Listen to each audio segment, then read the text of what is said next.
Now remember, even though we're in the hard module, these questions, these outline questions are still generally pretty easy. So we really just want to make sure that we save time for these because these are easy points.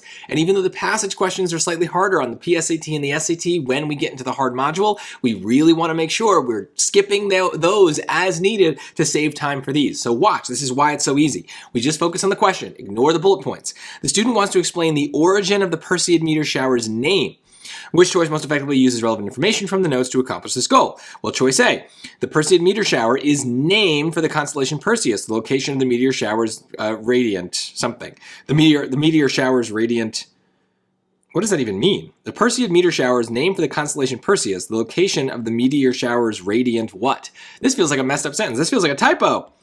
I don't even know. This is just directly from the Blue Book app, but I don't know, maybe I'm reading the sentence wrong, but let's keep going. Let's just see why it's so important to just think about the question that they're asking. B, a meteor shower's name may be linked to a single spot in the sky. Well, that has nothing to do with anything. It doesn't talk about the Perseid meteor shower, so I don't know about that particular thing's name. It needs to mention that. C, the Perseid meteor shower, which has a radiant, is visible in the northern hemisphere in July and August. Doesn't talk about its name at all.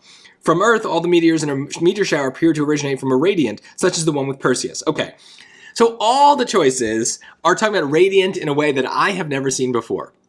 This is great because clearly somewhere in these bullet points, it tells us, okay, what a radiant is. And it's used in a way that is a noun rather than an adjective, which is how my brain is trying to process that word.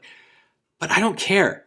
The question made it really clear that I need to talk about the origin of the name. I don't care how ugly that sentence is. If it's the only one that talks about the origin of the name, that's it. That's the answer. And it will be the only one that talks about the origin of the name. We're not going to have multiple answers that satisfy the goal of the question, and then our job is to just pick the one we like best. That will not happen. So I don't even care that A is hard to read with my limited knowledge of meteor showers. I only care that it's the only one talking about the name. This is why these questions are so easy. Your brain only has to focus on one thing, and they're just going to explicitly tell you what that thing is. Everything else, grammar, style, concision, wording, diction, none of it matters, okay? It is all about just giving the SAT the one or two things that they ask for in the question. So save time for these because they're very easy points if you've got the time to actually do them.